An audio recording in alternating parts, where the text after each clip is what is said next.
Sharkticons, now you're talking! Welcome back to the Titanium Hanger. This is Mike, and today I want to talk to you about the KFC, Even Metal, Ironpaw, and Rhinohorn, their take on a very G1-esque cassette version of Steeljaw, and I did get these at Show Z. I'll have a link down below where you can get yours, and I'm going to talk about the good and the bad, the pluses and minuses. Are they better than the 1.0? Because these are the 2.0 coming up.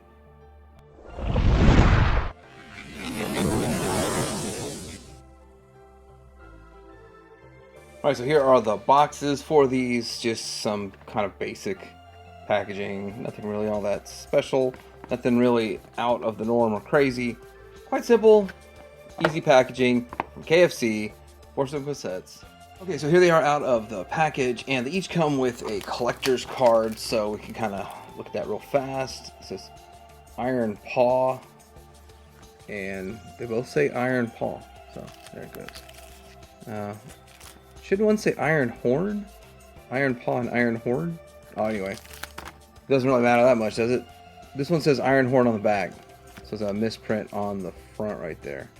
Oh well, whatever. It doesn't really matter. Cards, if you're into that kind of thing, then you both of these get these cases for micro cassette case. And then this is what they both look like. And they look okay. I was actually expecting a little bit brighter yellow than this. It's a little muted yellow. It's almost like a mustard, so that was kind of surprising. So here is like a G1 color, and then here is their 1.0, and it actually looking at this on the screen, it almost looks kind of like a mustard, maybe even almost a green. Anyway, so color is quite off on that one in my opinion. And aside from that, the inside, you just see all the business. And then it looks like cassette, and same kind of stuff that we are used to with these micro cassettes overall. But anyhow, that's how they look, and they're about the right size. Let's just see like a vintage version, and size comparison wise, it kind of stays in that vintage realm. I think these are usually slightly bigger, but they feel almost exact. I don't know how to keep that straight so it shows, but yeah, pretty much exact. Let's check this guy here too. Feels a little bit thicker, but no, it's about the same. Feels a little thicker, looks a little thicker, but it might be exactly the same. Anyhow, they do fit in with your G1 cassettes if that's a concern of yours, and kind of some G1 cassettes to compare it to. Not much you really can do with the in the cassette mode, so putting them in a blaster, that'd work. If that's something you want to do, put them in your blaster and get them out. So he fits. All right, so for the transformation, let's go ahead and just get these transformations knocked out. I'm going to fold this piece out, kind of disconnect it and bring it up. And then we're going to fold the legs out. So we're going to fold the lower part and then this larger part and kind of get that to work. And then we're going to lift it up a bit so that we can bring down the lower area and get that down here kind of in order and get that part figured out. Come around here, I'm going to bring the legs down and start forming the legs. I form the legs. That's some nice tight stuff going on right there. Then we have these here. Now this is all going to fold down when we get to that point.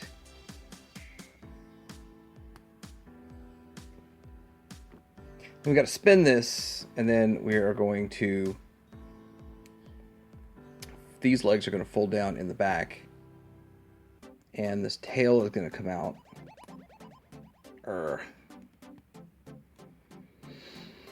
And then for the front, we have to lift this up, this to come down, and then the heads to slide out, and they're going to form together. And this needs to come all the way down into here, and then these need to come down enough to clear what's about to happen with these, with the top part here. So can I get that to clear?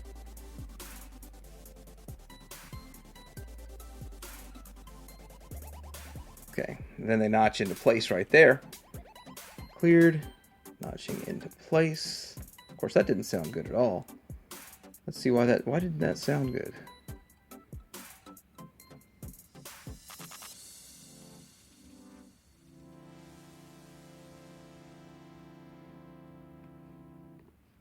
Not really sure why that made a weird kind of funky popping sound, but this can go down.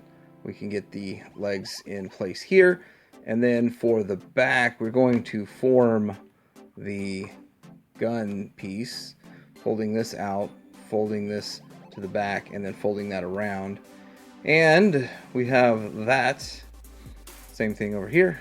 Folding this up, down, back, and then we can just position it however we want.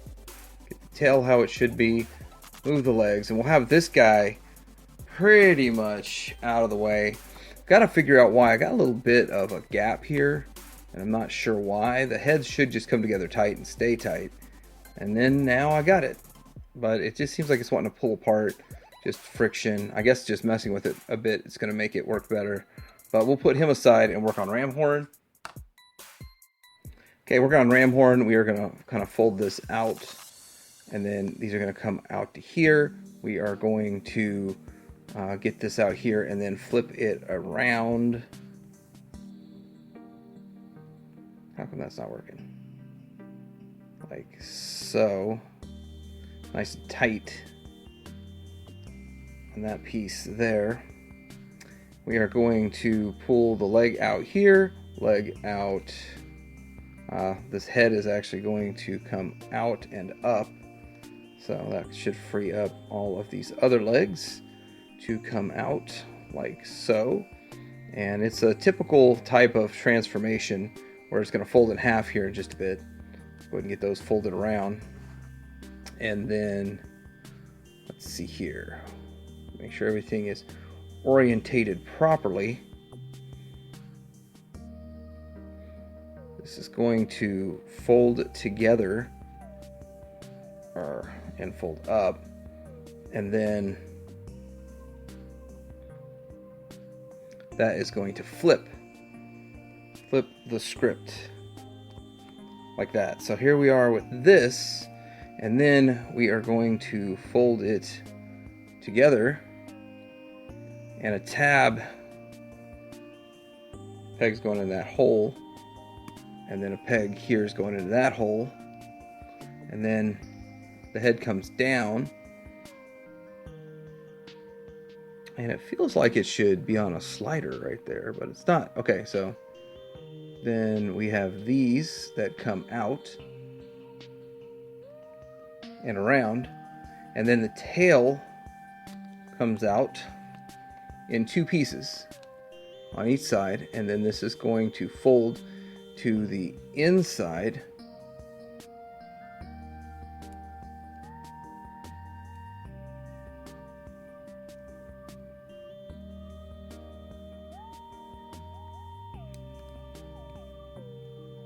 like that.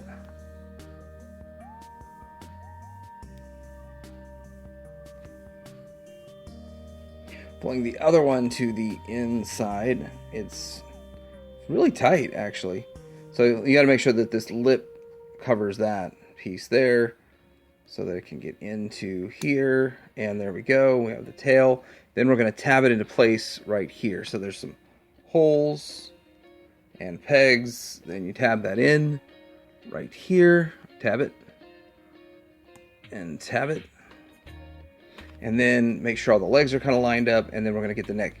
Now the neck's it's not really on a slider, it just folds down into place, and we have kind of a movable joint there. But yeah, that's pretty much it for this guy. I'm gonna kind of get them a little bit posed up, and then we'll take a look at both of these.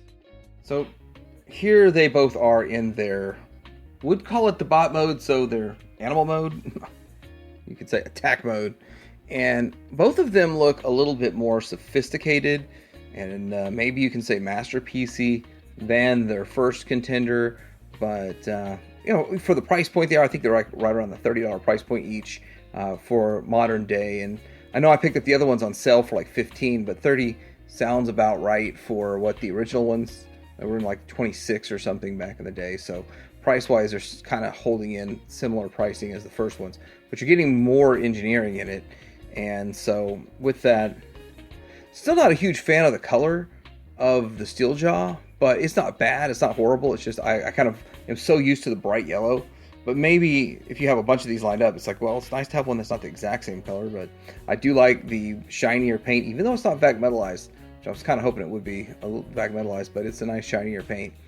And these are relatively a budget option, and I keep kind of moving that around. So Ramhorn right here looks pretty decent. He's got, so I guess I'll start articulation with Ramhorn. He's got his little horn here. His head can move up and down a bit. And then he's got just some front and back. Peg here, peg here, peg here for articulation on that. And you see the pins really well on this. Like, that's not a good thing. Articulation here, here, here, and here for, so not much. Now, there's no outward movement unless I guess you want to kind of play with the way that the transformation was. And then you get the movement in the tail. And the tail doesn't tab together, so you will have to move it 2 pieces at once to make that happen. Articulation here, very similar. Head kind of could go up and down, and you can not really get any articulation with the actual head, so it's just the whole neck piece. Now you do get a wider stance, which you need with this character, with this figure, and of course I think it's ball joint, so you get all 360 and kind of wide range and all that, and then you can get pretty much everything out of this. 90 to the front and then all the way to the back for the transformation, and then you have this right here, and you can do a wide stance. Now in the back, you could go, if you really want to, is about that far wide. So you could get him in one of these kind of wide crouching kitty poses if you want. But that starts to mess with sculpt when you start getting it too wild with that articulation. And then we do have articulation here, which is actually a screw. If it gets loose, you could tighten it. And then there's several points on this that are screwed in instead of riveted. But there are visible rivets in this, but it's not really that bad. You got articulation here. And most of the articulation of these cassettes has to do with transformation.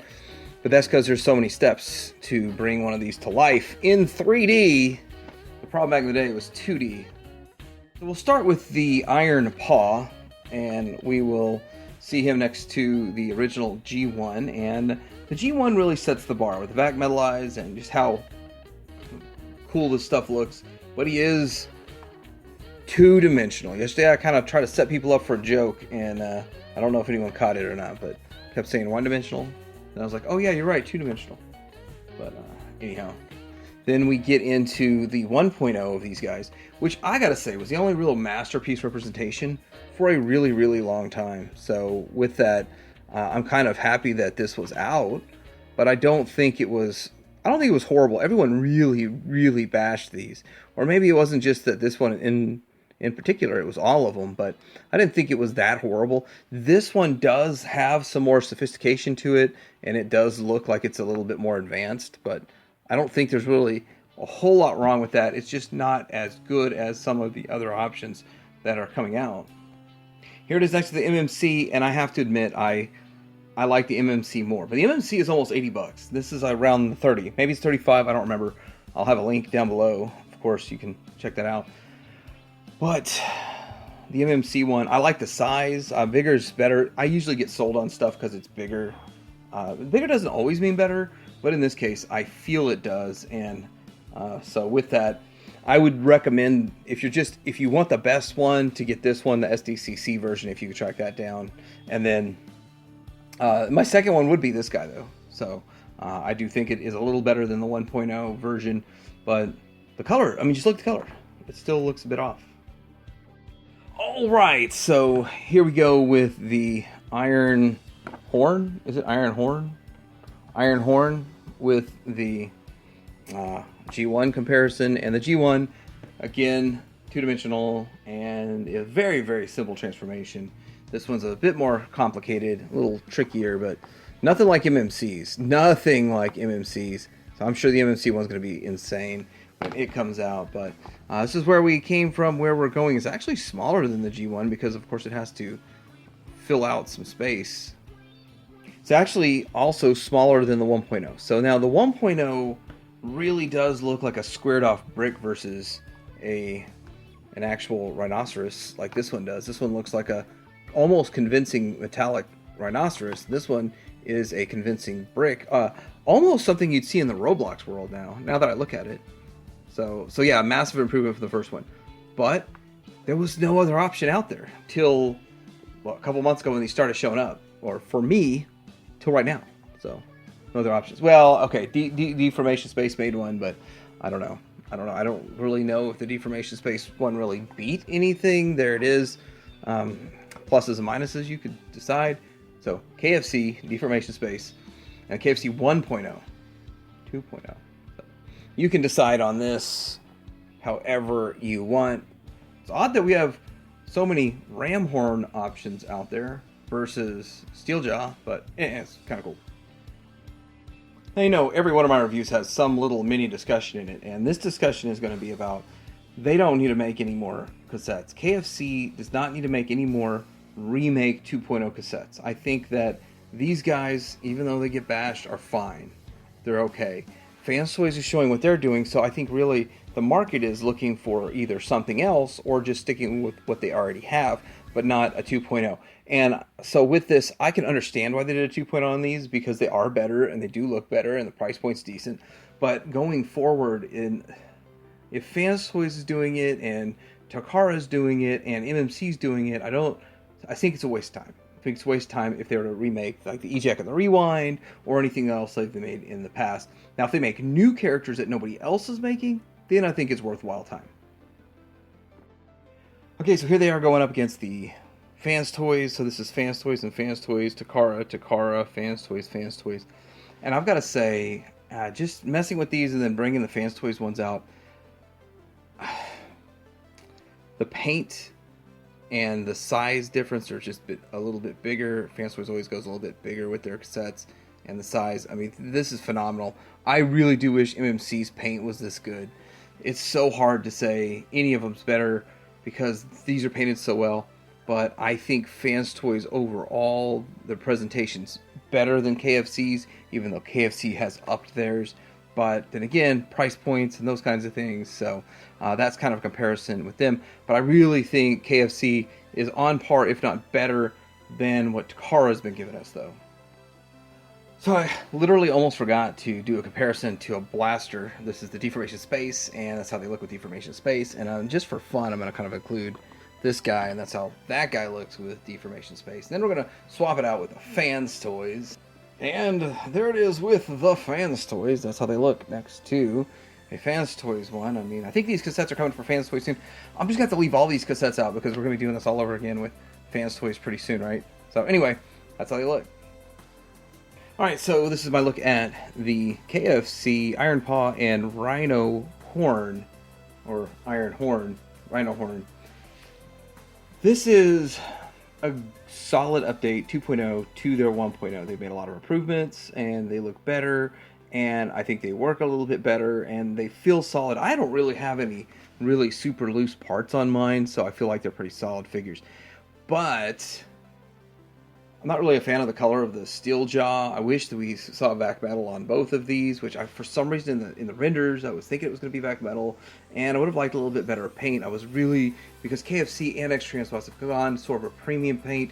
We don't see that here, but then again, premium paint ships. So I mean, there's pluses and minuses. Keeping the price point at the round $30 price point, which actually I wish I would have checked before I downloaded this, but I don't think they're horrible for a budget option that looks better than their 1.0, and better than what Takara's done, because Takara hasn't made these yet, and better than what Fans Toys has done with these, because Fans Toys hasn't made these yet. But I still prefer the larger scale of the MMC, but that is more than double the price of these. So let me know what you think in the comments below. I did get these at Shozy. I'll have a link down below for you. Like and subscribe. Titanium Hanger out.